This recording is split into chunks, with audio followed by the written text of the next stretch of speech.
My wife spent my $700 inheritance on renovating her parents' house without asking me, so I filed for divorce and left her stranded. 34M. It all began 6 months ago when my father passed away, leaving me a sizable inheritance of about $700,000. I didn't flaunt it, I just kept it in a separate account, thinking I'd eventually invest in something worthwhile, maybe a small property or some sensible mutual funds. At first, my wife seemed supportive. "It's your money," she'd say. "Your dad worked hard for it, so use it wisely." I appreciated that. We'd always made financial decisions together, but I was also mindful that this sum came specifically from my father's estate. I figured we'd discuss major uses for it, but I also wanted to maintain autonomy. After all, it was part of my father's legacy. About 2 months after the inheritance hit my account, I noticed large withdrawals appearing in my bank statements. $10,000 here, $15,000 there. At first, I thought it was an error or identity theft.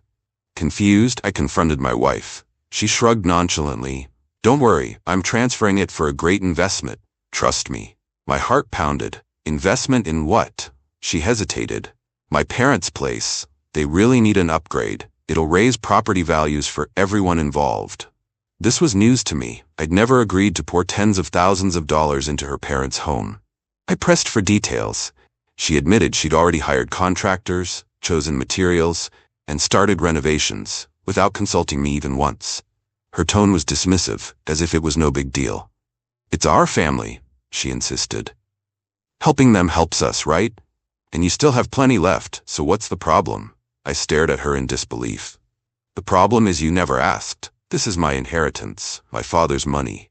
We had zero discussion on this. You can't just grab $700 like it's petty cash."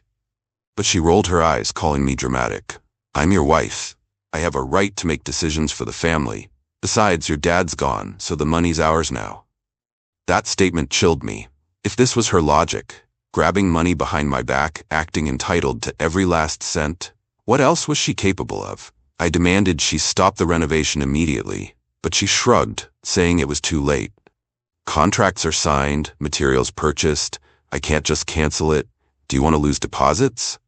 She made it sound like I was the one being unreasonable. Desperate, I checked the account. Over $300 was already gone. Worse, I discovered further planned expenditures that would reach nearly $700 total, my entire inheritance. She'd effectively spent it all on a house we didn't own, with no formal agreement about any future returns. Outraged, I confronted her again, but she stayed smug, as though I should be grateful for her vision of helping her parents. Betrayal coursed through me. The idea that she'd funnel my inheritance into her parents' property without so much as a conversation was mind-boggling. I decided to contact a lawyer friend, see if there was any recourse. My wife might have crossed a line that couldn't be uncrossed. I sat down with my lawyer friend the very next day, explaining the situation. He raised an eyebrow.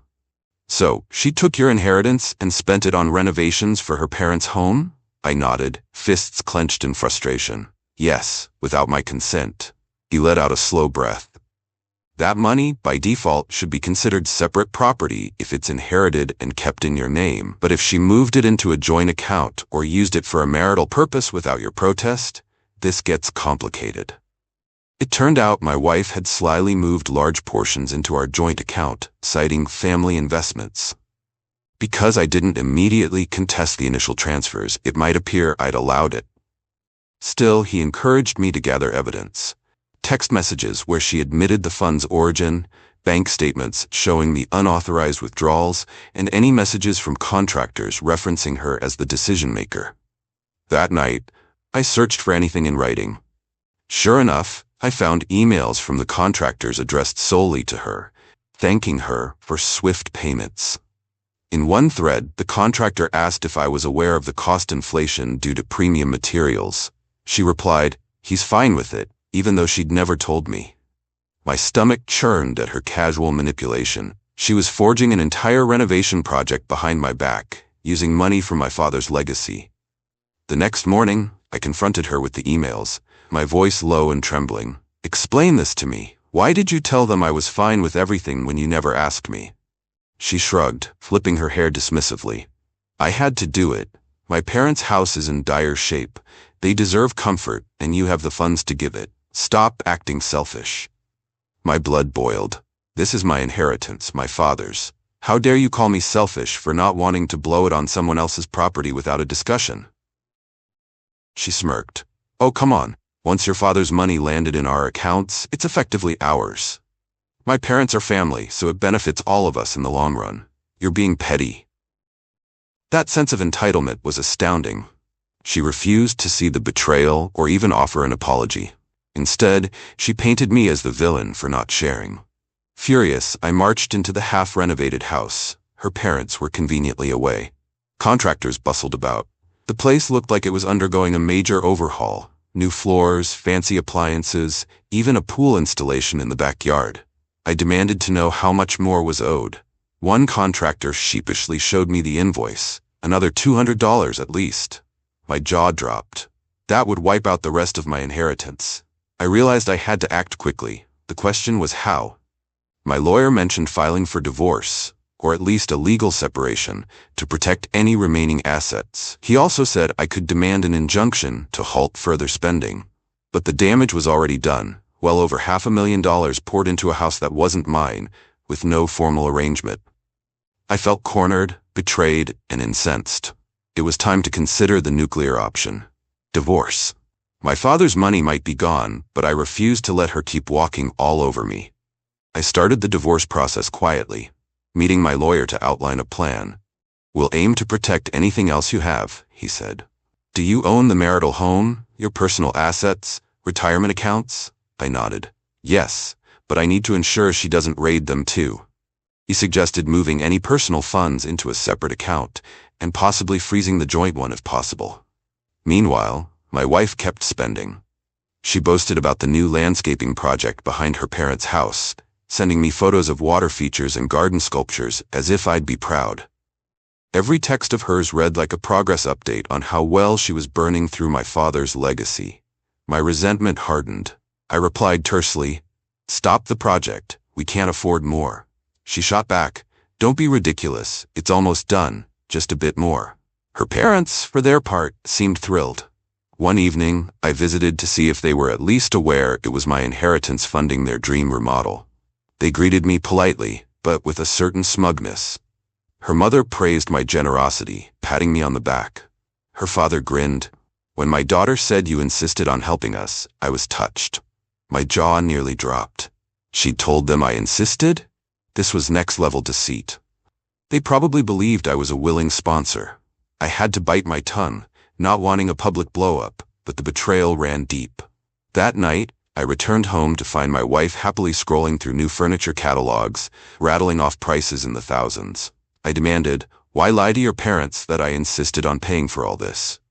She looked up with a bored expression. "They needed convincing. Don't you want them to like you? Now they adore you." My vision blurred with anger. "So you used me as some philanthropic ATM to gain their approval? This is insane." She rolled her eyes again. "Stop acting so outraged. We're married. My parents are your family too.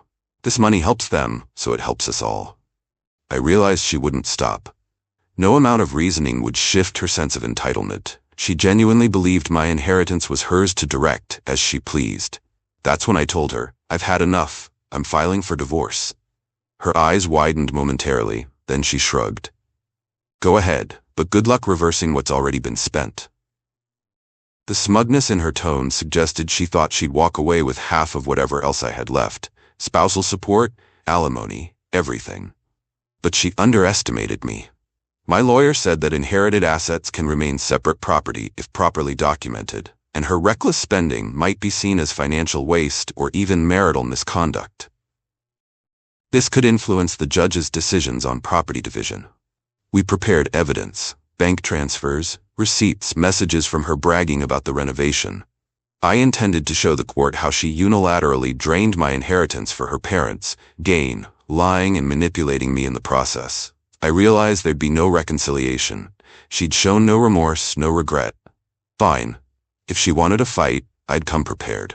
My father's money was mostly gone, but I'd fight to ensure she wouldn't get another dime. The day I served her divorce papers, she laughed scornfully. "You think you'll beat me in court? I'm your wife? Half your stuff is mine. I simply said, "You'll see." My lawyer filed the paperwork, citing her unauthorized spending as one of the key points of contention. We asked the court to recognize the inheritance as separate property that she wrongfully appropriated. Her reaction was to lash out. She threatened to smear my reputation, claiming I abused her emotionally. But I had texts and emails showing her manipulations and full knowledge of my objections to the renovation. My lawyer calmly assured me such false accusations wouldn't stand in court. She tried anyway, but the judge quickly dismissed her baseless claims when we presented evidence of her months-long spree of unauthorized spending.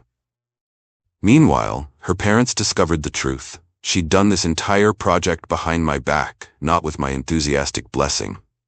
The contractors demanded final payments, and she turned to her parents for the last chunk. Furious, they realized she'd sold them a lie, saying I was fully on board. They felt betrayed too. Suddenly, they faced potential liens on their home if the contractors weren't paid. The final payments never came. Thanks to my legal actions freezing our joint account, the parents raged at her, blaming her for incomplete renovations, expensive bills, and a pending lawsuit from the contractors. My wife found herself cornered, with no further money to fix the mess. By the time we entered divorce mediation, she was desperate. The house renovations were half done, contractors hounding them, and she was locked out of my finances. She demanded spousal support, alimony, anything to salvage her situation. My lawyer hammered home her misconduct, her purposeful misuse of my inheritance, the secret bank transfers, her disregard for my explicit refusals. The judge took a dim view of her entitlement. Instead of awarding her anything significant, the judge recognized the inheritance as separate property and acknowledged she spent it unilaterally on a property that wasn't even ours. This weighed heavily against her in the settlement. End result, she walked away nearly empty-handed. No spousal support, limited division of our communal assets, which we'd never fully merged anyway, and she remained personally liable for part of the renovation debt. Standing in the courthouse corridor, she glared at me with disbelief. "You ruined my life," she hissed. I felt no pity. "You wasted my father's legacy for your parents' vanity project. This is the consequence of your actions." She turned on her heel and left. I heard from mutual acquaintances that she moved back in with her parents, who themselves were upset by the half-finished remodel and mounting debts.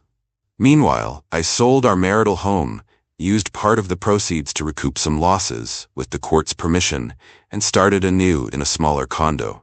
It wasn't how I envisioned my life unfolding, but at least I stood my ground, ensuring she didn't profit further from her deceit.